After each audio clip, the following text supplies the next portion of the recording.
Thanks for checking out ChartGuys.com, home of technical analysis education in both the stock market and cryptocurrency worlds. See the links in the description of this video for more information on our two courses, Entries and Exits on the Fundamentals of Technical Analysis, as well as our new course on Trading Cryptocurrency Strategy. Purchase both and receive a 20% off bundle discount. Thanks for checking us out. Let's get on to the technical analysis. Hey everyone, going to be going over the big three as usual today. Before I get into it, just want to talk a little bit about the stock world. Certainly watching it every day, and today we had the FOMC, which is when the Federal Reserve has its meeting, and that is when they come together and discuss monetary policy and give guidance in terms of, you know, what the raise of the rates is going to be, how many they're going to be in the following year. And that's a time period where we see volatility in the stock market pick up right as that announcement is released. They're called the Fed minutes. And so that's something I was watching for today, just to see what the correlation, if there was any, with the cryptocurrency space. Because when those Fed minutes are released, the biggest impact is on the dollar. And because it's on the dollar, it's on the precious metals, gold and silver, and it's also on the financial sector. And the financial sector is a big weight in the S&P 500. So when the FOMC comes out, in that hour or two after it, there's a lot of volatility. And that's where, a lot of information for the future is given, so the market prices in that future information. So we had that today, and there was no correlation whatsoever with the cryptocurrency world. Just keeping an eye on it, which I'm going to be doing from now on any, major stock events. I'm going to see what's crypto doing, and just couldn't see anything at this point. And I certainly think it's too early for it to have that kind of significant impact. But again, going to still be watching it, and I don't think that kind of correlation or impact will be there until we see ETFs and things that allow people, again, it's the hurdles. There's so many hurdles and barriers to entry where people that have their stockbroker set up and they're used to that and they're comfortable with that, for them to switch over to some random new website, that's really inhibiting a lot of big money in the stock world from playing the cryptocurrencies. But if they do become connected to your broker in some fashion and make it easy and trustworthy, and there will be a correlation at that point, in my opinion. So we'll see. So Bitcoin at this point, we had some bearish breaks, and I actually went 0 for 1 today. I had a red day, and that doesn't happen very often in the crypto world, thank goodness. But if I had overtraded, just like the video said yesterday, if I had tried to keep forcing stuff, I could very easily be 0 for 3 today. And that's a lot more of a sting than 0 for 1. 0 for 1's no big deal. Go get them tomorrow. So what we have happening, it was the 4-hour time frames that I highlighted in the video yesterday that ended up breaking bearish, and some very interesting action occurring. So Bitcoin pulling back on decreasing volume, that's a good thing for the bulls. So ideally they wanted to break this inside bar on the daily time frame bullish and see continuation, but they didn't, and it's still a higher low pattern. It's not game over by any means on this bounce. Our low here is 34.75. You break that level, and then I'll call it game over on the bounce. But as long as we have that, especially with declining volume, tight ranges, we are looking for a higher low to be formed, and just was holding out for the possibility that that would have been yesterday with an inside bar sideways consolidation and then continuation, which was not the case. We are on the verge of a bullish MACD cross on the daily. Certainly going to be keeping an eye on that. But the break here on the 4-hour time frame, what we were watching ended up being a bit of a descending triangle, where we had our, and I can draw it, but the trend line's not great on this one. It is just a horizontal base of support, and then we were looking at the declining pattern. So our high pulled back, hit our base of support at 38.50. Our lower high pulled back, base of support at 38.50. So it was a double bottom, and then it looked like the bulls were going to attempt to break the lower high pattern. So the top here was 40.49, and then we saw the double bottom, and then the bulls showed up and we hit 40.44. So we pulled back by $5, unable to break resistance, and that's what led to this the bear break. And look at the increasing bear volume breaking through that double low, and that was the line in the sand that the bulls needed to get over to change this downtrend. But instead, it was a lower high, and now we have another lower low. So we're still consolidating, and at this point, a lot of people are looking and saying, is this a bull flag? And in my opinion, it is not, just because how drawn out it is compared to the move of the flagpole. It is drawn out, it's almost longer than the flagpole at this point. So it is still a higher low. Again, this is the level that I pointed out on the daily that we have to hold as that higher low. And we'll see if they show up tonight. Tonight's scenario, I'm only looking to make any trade if we see an hourly oversold bounce. and Bitcoin on the hourly, we are seeing a bit of a bounce right now, but it was fairly close. So if we were to dump down a bit overnight, that could be a possibility. But we have our low right now of this pullback, 38.11.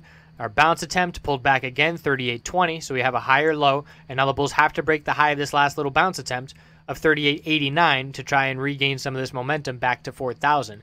So it's a slow and steady pullback, but we just have to be watching for whether or not we get bullish reversal candlesticks on the daily time frame.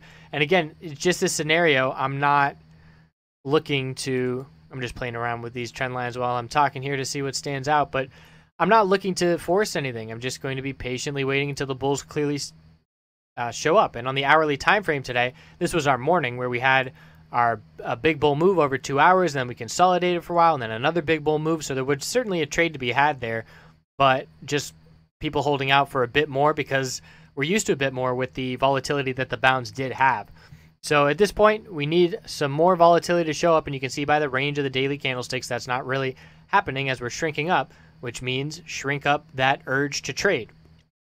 So another thing that I always watch in the market is correlations. I'm watching the correlation of the dollar and gold.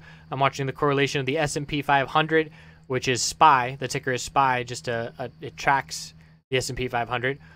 And I'm watching the individual companies related to that because I want to be going with the trend, and I want to be watching what impact and correlations there are with the complete S&P 500 and the individual companies that are in it.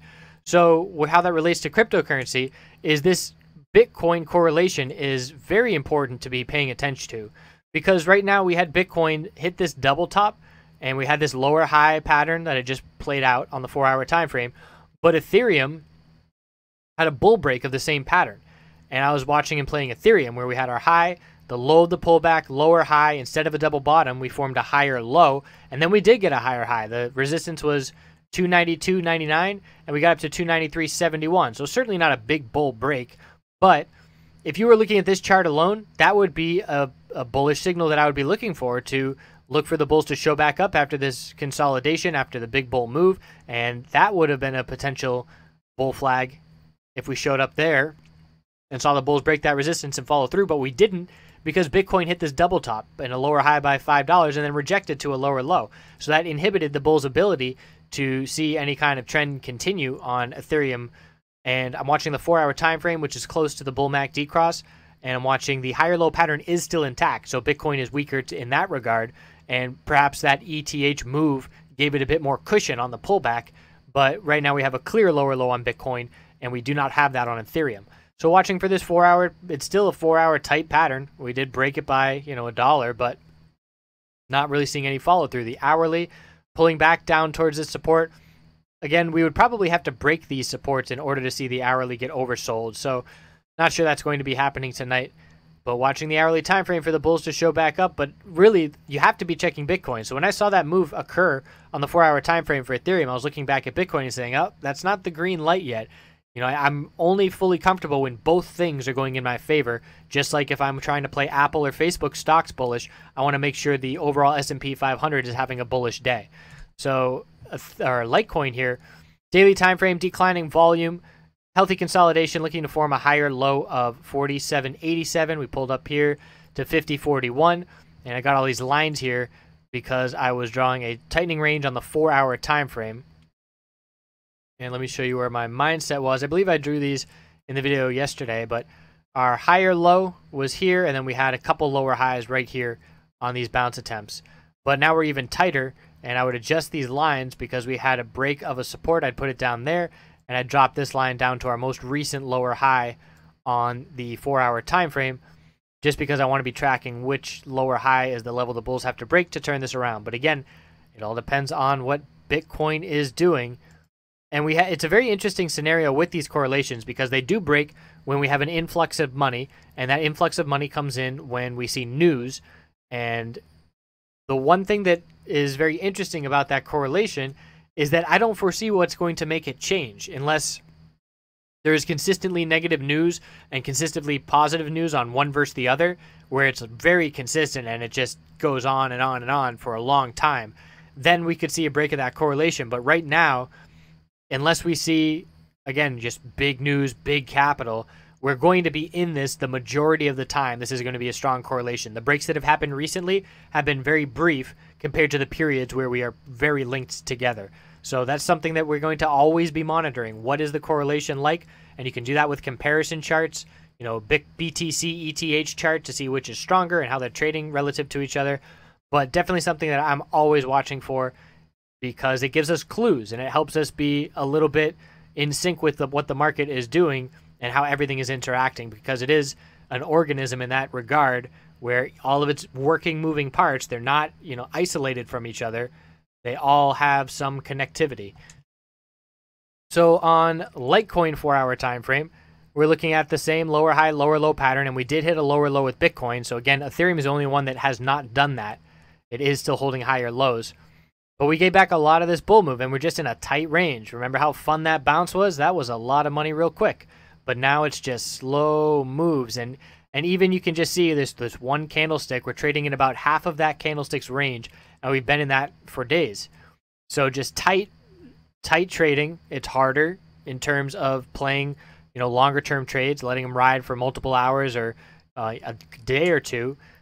But we're just waiting for some volume and volatility to pick up. And whether that comes after an all-out dump or a big bull move, I personally don't care, because as long as there is that volatility and volume, there will be trading opportunity. So I appreciate you watching. We're going to see you tomorrow, and we will see if these bulls can turn the daily time frame around. Again, at this point, we need a bullish reversal candlestick on the daily, either a doji or a hammer, something that is indicating the bulls are establishing a higher low. We had it all until last night, and it was erased by Bitcoin just recently.